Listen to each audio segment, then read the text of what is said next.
Yes. तो 7 number formula था cell का, यानी आपको कभी भी प्रॉफिट गिवन होगा सेल या टर्नओवर निकालने का फॉर्मूला आएगा। टर्नओवर फॉर्मूला क्या आएगा, ये फॉर्मूला लिख लीजिए। क्या था बताइए? Fix cost plus profit divided by sales minus variable cost into sales. अब सुनो, जहां पे भी एग्जांपल में sales minus variable cost into sales आया, उसकी जगह हम क्या ले सकते हैं बताओ? कल ही बताया था, पीवी रेशो। क्या होता है? PV ratio. याद करो, sales minus variable cost into sales जहां पे आया वहां पे आप कंट्रीब्यूशन ये पीवी रेशो का यूज करते हो। तो अगर आपने पीवी रेशो ऊपर निकाला हुआ है क्वेश्चन में, तो आप सेल्स को पीवी रेशो द्वारा भी निकाल सकते हो। तो फिर फॉर्मूला बनेगा fix cost plus profit divided by PV ratio.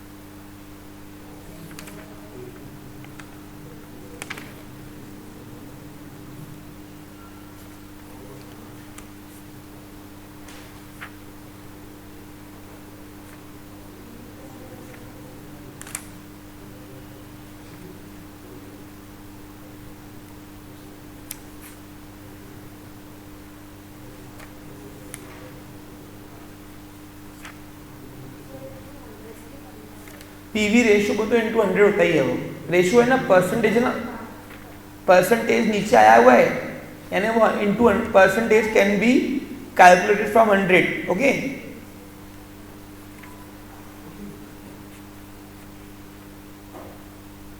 अब अगर तुमको सेलिंग प्राइस पूछा है, सेलिंग प्राइस, तो सेलिंग प्राइस कैसे आएगा लिख लीजिए। अब सेल्स तो सेलिंग प्राइस एक ही होता है ना, एक और फॉर्म लिख लीजिए फिर, सेल्स ऑब्लिक सेलिंग प्राइस। उसका फॉर्मूला आएगा वेरिएबल कॉस्ट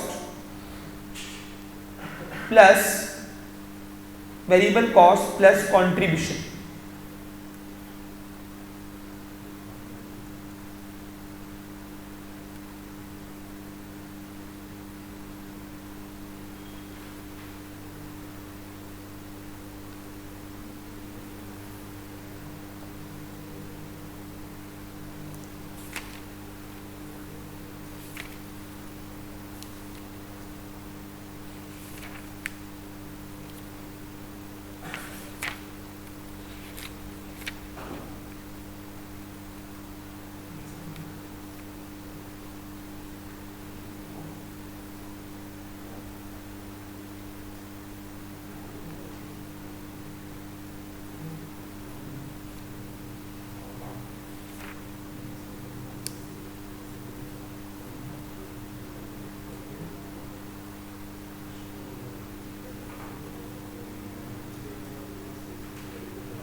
अब इसका एक और फॉर्मूला लिख लीजिए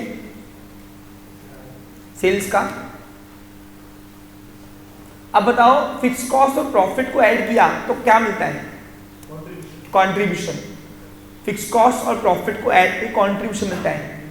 याद है आपको एग्जाम्पल में बेसिक फंडा था, तो यहां पे आप चाहो तो कंट्रीब्यूशन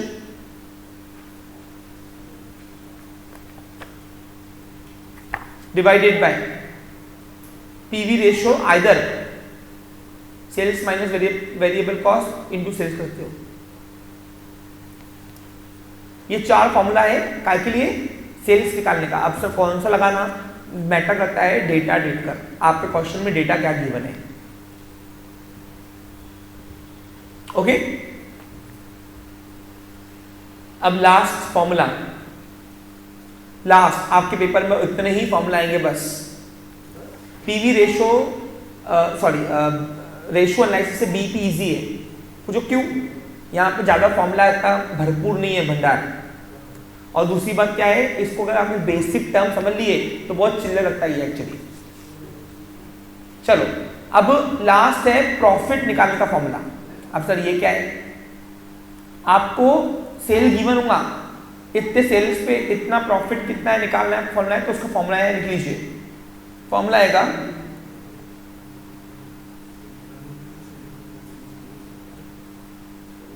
प्रॉफिट डायरेक्ट नहीं मिलता, प्रॉफिट डायरेक्ट नहीं मिलता, पहले मिलता है कंट्रीब्यूशन। क्या मिलता है, तो कंट्रीब्यूशन का फॉर्मूला लिख लीजिए। Contribution is equal to profit का फॉर्मूला है कंट्रीब्यूशन में से फिक्स कॉस्ट माइनस किया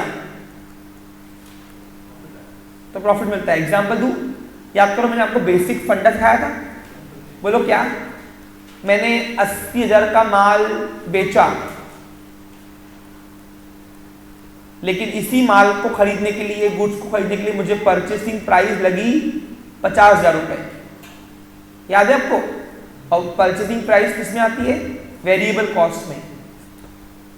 तो मेरे को प्रॉफिट नहीं मिला, मेरे को मिला कंट्रीब्यूशन। क्या मिलता है, मैंने सेल्स में से वेरिएबल कॉस्ट माइनस किया तो मिलता है कंट्रीब्यूशन, कितना, 30।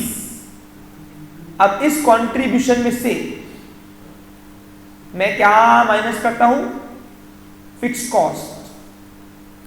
क्या माइनस करता हूं, चलो फिक्स कॉस्ट, अब 10,000 रुपये में फिक्स कॉस्ट है, रेंट वेंट फिक्स, जो आउटपुट बढ़ने से कम होने से अफेक्ट होता नहीं है। तो माइनस करने के बाद जो अमाउंट मिली, कितने मिली, दैट इज माय प्रॉफिट। अब तो प्रॉफिट कैसे मिला, कंट्रीब्यूशन में से फिक्स कॉस्ट माइनस किया, समझा। अब सर यहाँ पे कंट्रीब्यूशन भी गिवन है, फिक्स कॉस्ट भी गिवन है, सेल भी तो गिवन है, तो निकालना क्या है फिर फॉर्मूला में। देखो आपको इतना डेटा गिवन देगा वो सामने वाला, ठीक है। अब इसके माध्यम से वो पूछेगा प्रॉफिट निकालो, ऐसा प्रॉफिट गिवन है यहाँ पे। देखो वो बता रहा है यदि मैंने 80 का माल बेचा तो 20 कमा रहा हूँ, लेकिन यदि मैंने 1,70,000 का माल बेचा होगा, यानी if the sale is, if the turnover is देखो turnover is 1,70,000, how much we earn profit?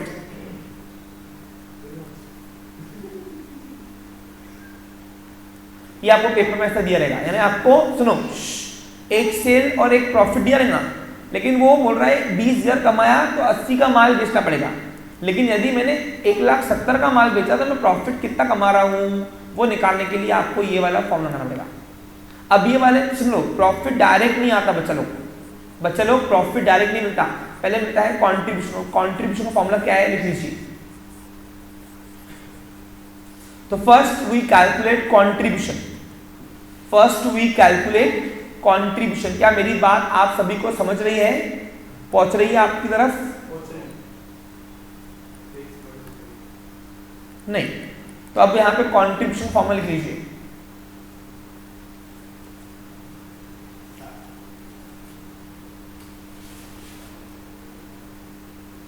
हाँ, अब सर कॉन्ट्रीब्यूशन फॉर्मूला क्या है, सेल्स किस वेरिएबल कॉस्ट होगा, लेकिन इसका वेरिएबल कॉस्ट में पता ही नहीं है ना। हाँ, फिक्स तो वही होंगी ना।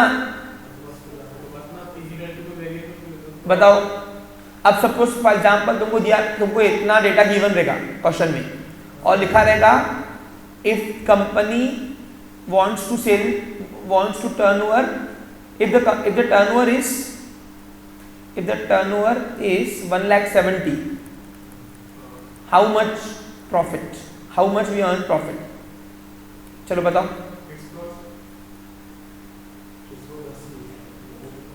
बताओ, कैसे रखोगे? चलो बता ही दो अब मुझे, तुम भी। अरे तुमको इतना समझता नहीं कि इसका वेरिएबल कॉस्ट गिवन नहीं है, ये सेल का। अरे ये सेल का तो वेरिएबल कॉस्ट गिवन, देखो 80 का माल बेचा था तो 50 का खरीदी था। यहाँ पे 1,70,000 का माल बेचा है तो मैंने खरीदा कितने का होगा वो माल, वो कहाँ है, मिसिंग है ना वेरिएबल कॉस्ट, परचेसिंग प्राइस की।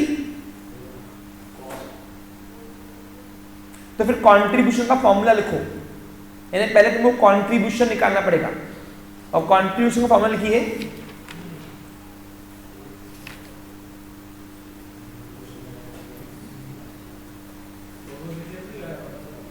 फॉर्मूला है कंट्रीब्यूशन इज इक्वल्स टू,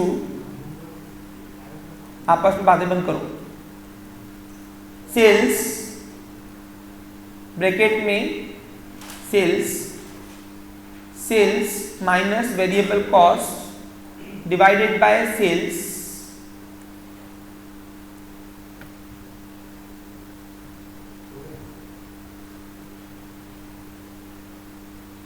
या तो एक और फॉर्मूला और है, सेल्स ब्रैकेट में selling price minus of per unit divide minus variable cost of per unit divided by selling price of per unit.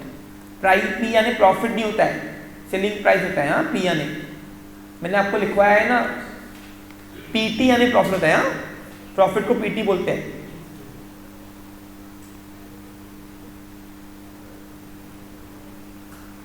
Single price of the commodity known as selling price, total turnover of the particular period known as sales. तो अब इसके through तुम लोग निकालोगे। अब sir यहाँ पे cell कौन सा लेंगे और यहाँ पे सेल कौन सा वाला लेंगे, वेरिएबल कॉस्ट कौन सा लोगे? तो वेरिएबल कॉस्ट जो गिवन नहीं क्वेश्चन में वो लेना है आपको। ये क्या है, क्वेश्चन में गिवन है ना, तो इसका तो है ना गिवन। हाँ, समझा आपको क्लियर? और यहाँ पे कौन सा सेल लोगे बच्चा लोग? यहाँ पे कौन सा सेल लोगे? यहाँ पे सेल वो लोगे जिसके ऊपर प्रॉफिट पूछा है। तो यहाँ पे अंदर सेल उसका लिया है ना, ये अंदर का डेटा जो है ना पूरा वो गिवन डेटा का देंगे, और जो बाहर का डेटा है ये देंगे अपन यहाँ से। हाँ, जो जिसके ऊपर प्रॉफिट पूछा है। हाँ, तो लॉजिक करके देखने तो आएगा ना उसमें। हाँ, अब देखो करते, चलो इसको अप्लाई करते हैं। अब पहले कॉन्ट्रीब्यूशन निकालते हैं। कॉन्ट्रीब्यूशन देखो, ये बात तो फिक्स है कि सेल कितना भी हो फिक्स कॉस्ट नहीं चेंज होगी। अरे आउटपुट बढ़ने से कम होने से वो कांस्टेंट है, तुमने सिखाया तो है नालायक को। देखो अब सेल कितना है बोला, 1,70,000 है ना, 1,70,000 ब्रैकेट में ये 80,000 रुपए, ये वाला सेल क्वेश्चन वाला सेल ले रहे हैं, माइनस 50,000 रुपए वेरिएबल कॉस्ट है, डिवाइडेड बाय 80,000 रुपए करो। अब यहाँ पे कुछ नहीं तो क्या होता है, मल्टीप्लाई। क्या होता है, मल्टीप्लाई करो, मल्टीप्लाई 63,750 रुपीज, ये आ गया हमारा कंट्रीब्यूशन। अब इस कंट्रीब्यूशन में से फिक्स कॉस्ट माइनस करो। क्या करोगे, फॉर्मूला क्या है प्रॉफिट का?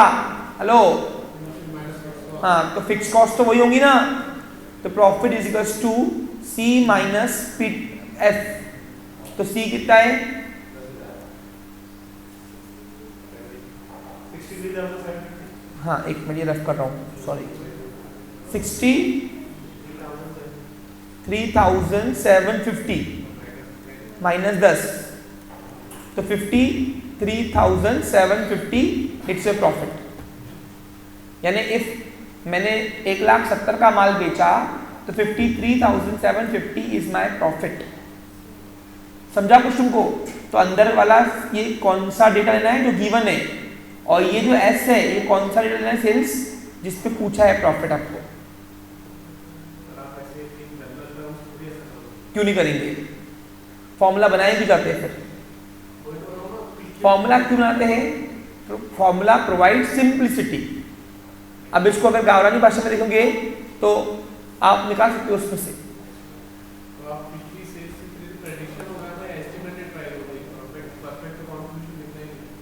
अरे परफेक्ट कॉन्ट्रीब्यूशन नहीं है, क्यों नहीं है? कंपेयर किया ना हमने, कंपेयर इससे।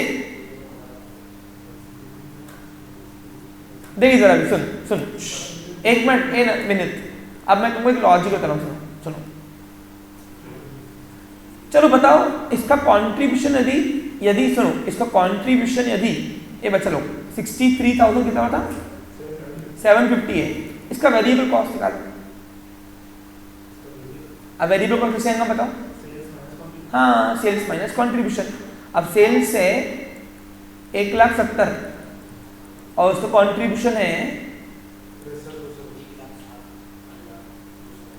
कितना 63,250 कि 750 है? 750 माइनस करो 1,06,200। देख अभी राइट है कि रॉन्ग है देखते हैं। चलो हाँ देखते हैं। देखो पहले बताओ हमारे पास जो गिवन सेल था, गिवन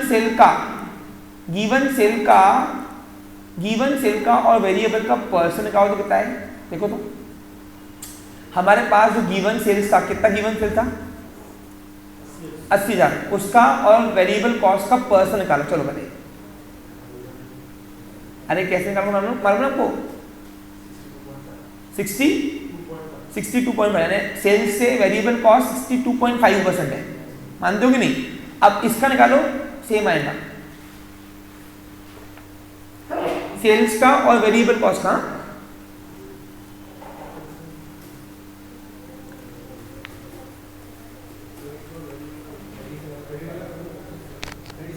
अबे सेल्स और वेरिएबल कॉस्ट का बोल रहा हूं नालायक।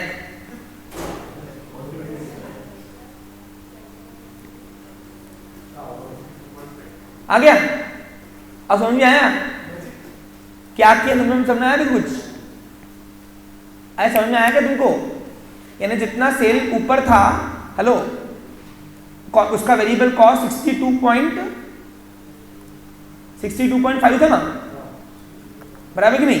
वैसे यहाँ पे भी जितना भी हमारा सेल आया उसका वेरिएबल कॉस्ट जो है वो 62.5 अगर वेरिएबल कॉस्ट है, इसका बचा हुआ 100 में से 37.5 है ना, 37.5 मेरा कॉन्ट्रीब्यूशन है और उस कॉन्ट्रीब्यूशन से फिक्स माइनस प्रॉफिट मिलता है, बराबर है। एस्टिमेटेड नहीं है, एक्चुअल है। समझा क्या? अभी सब फर्क इतना है कि हम लोग लॉजिकली कर रहे थे उसमें फॉर्मूला आके बस। यानी इससे क्या सीखा कि फॉर्मूला एक ऐसा माध्यम है जिसके थ्रू आपका कोई भी डेटा से आप कोई भी डेटा का इंफॉर्मेशन निकाल सकते हैं। वो वेरिएबल पर यूनिट सेम है, इसके परसेंटेज सेम आ रहा है। हाँ, वेरिएबल का सेल्स से कनेक्शन सेम होता है। आउटपुट बढ़ने से कम से चेंज होता है ना, पर्सन चेंज होता है, परसेंटेज हमेशा कांस्टेंट होता है। समझा क्या आपको? क्लियर? अरे आ रहा क्या दिमाग में? समझ में आया कुछ तुमको? हाँ, तो अभी हमने एक्चुअल निकाला है। क्या निकाला है हमने? हाँ, और कौन सा डेटा कहाँ लगाना है समझ में आ गया अभी? चलो अब यहाँ पे अब इसका एक और फॉर्मूला है प्रॉफिट का। बोलो क्या? सुनो तो आपने क्या सीखा बच्चों? सुनो, आपने क्या सीखा? आपने सीखा इफ अगर मुझे प्रॉफिट निकालना है गिवन सेल्स पे, जैसे अभी आपने निकाला 1,70,000 पे, तो तुमको पहले कंट्रीब्यूशन से गुजरना पड़ेगा। लेकिन अभी जो हमारे सर हमको पहले ऐसे कराते थे, फर्स्ट वी कैलकुलेट कंट्रीब्यूशन, लेकिन अब प्रॉफिट का नए बुक्स में डायरेक्ट फॉर्मूला आ रहा है। तो फॉर्मूला आएगा, है वही लेकिन लिखने के तरीके दो अलग अलग है। फॉर्मूला आएगा S ब्रैकेट में S minus V divided by S minus fix cost. अब देखो वही हुआ कि नहीं हुआ? अरे S ब्रैकेट में S minus V divide by S यानी क्या मिलता है? कंट्रीब्यूशन। तो कंट्रीब्यूशन में से फिक्स कॉस्ट माइनस प्रॉफिट ही मिलेगा ना। लेकिन डायरेक्ट तुम सकते हो 2 स्टेप में करते हो, एक स्टेप में भी इसको कर सकते हो। ऐसा कुछ समझ में आ रहा है आपको? क्लियर? अब जो डे 1 से हमारे साथ एसोसिएट हुए होंगे उनको समझ में आ रहा होगा मैं क्या चीज बता रहा हूँ। अच्छा सुनो, अब प्रॉफिट का एक और कंट्रीब्यूशन का एक और फॉर्मूला है कंट्रीब्यूशन का। बोलो क्या? कंट्रीब्यूशन का एक और फॉर्मूला है और वो है हाँ सेल्स इनटू पीवी रेशियो।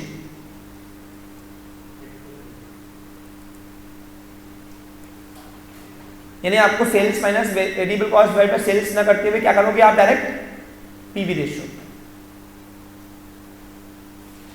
समझा? अरे आया क्या समझ में कुछ तुमको?